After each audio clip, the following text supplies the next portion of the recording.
The Master System is a console that I've only recently become more familiar with, thanks to delving into a few of its classics and through the enthusiasm of SMS aficionados on Twitter.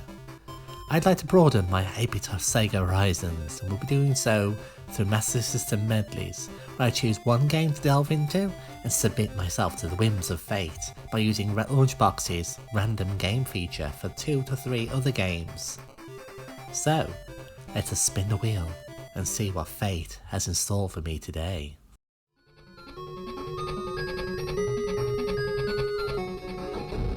My chosen game is Sega's own Scramble Spirits, a top-down shmup that I thought would be more like a World War II, Capcom-ish 1942 series type game, but no, it's got a wild plot.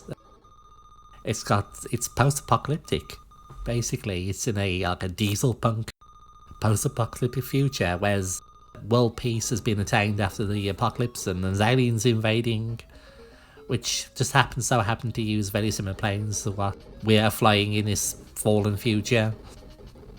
And they have, these usual colourful bosses, some wild designs. And yeah, I like this. There's some flickering here and there.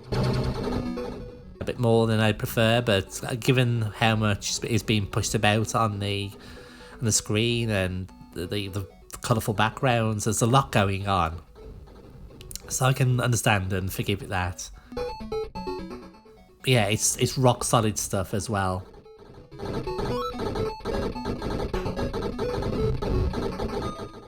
There's a neat system where you get little side fighters, and if you press both buttons together, they'll do a suicide attack basically. And it also acts as an extra shield, where if you take a hit, they'll disappear. It's fairly standard stuff as far as shmups goes, but it's very well done, very polished, and it's very cute. And I like these. You get these little bonus stages basically.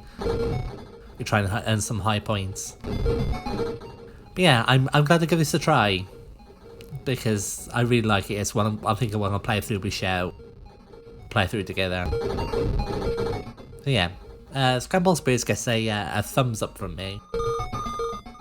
A perfect result. I was quite proud of that.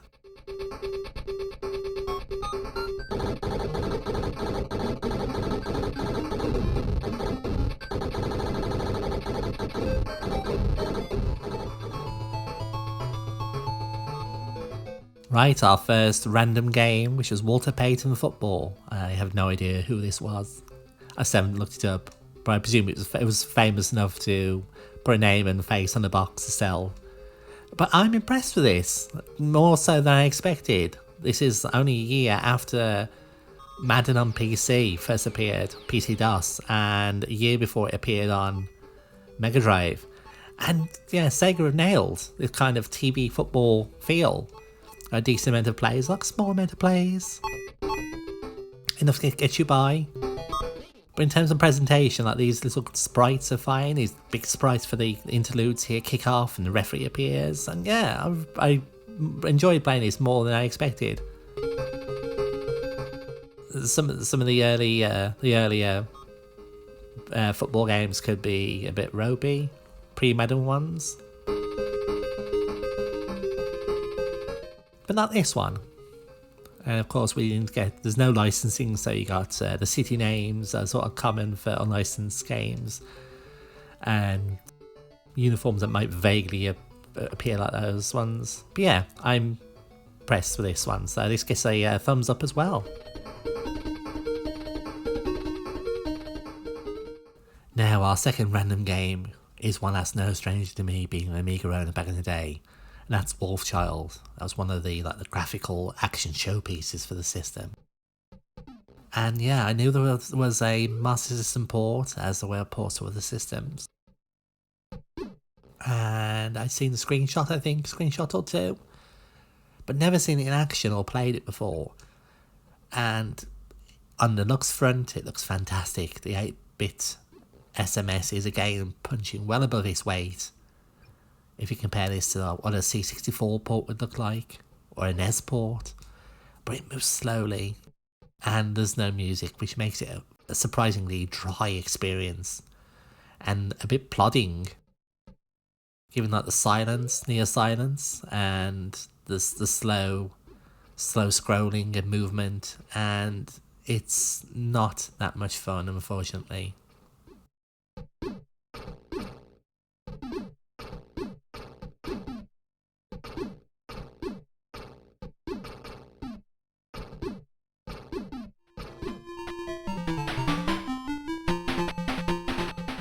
Fourth and final game in this medley is Penguin Land, where we are a heroic penguin attempting to escort this egg through many vertical levels. And yes, don't step on the egg. Don't step on the egg for too long, otherwise it goes crack. Yeah, I like this. It's full of charm. It's fiendishly difficult. There are several conditions, like loose conditions, where you don't step on the egg like that. Sometimes you can step on it, sometimes other times you can't. You can't. Oh, you get punched by bears as well, moon bears apparently, and bump our head on bricks. You gotta watch for the owl, no, an eagle I think it is, dropping gold bricks if you let the egg sit there too long under the soft time limit. And yeah, I like this. It might be a bit of, it's like a mix of Simon's Key and I guess like Lode Runner issue as well, and yeah, lots of influences. But it's in a, like as with Flicky, it's in a very polished and charming package. And yeah, we'll be playing more of this. So that's it for our first Master System themed QuickBytes episode. And yeah, I hope you enjoyed watching as much as I enjoyed delving into a handful of Master System games and broadening my knowledge of the library. Hope you join me for the next QuickBytes episode. And feel free to like and subscribe and all that jazz and check out my other videos. Until the next QuickBytes episode, this is Copy Hand Retro Sharka signing off.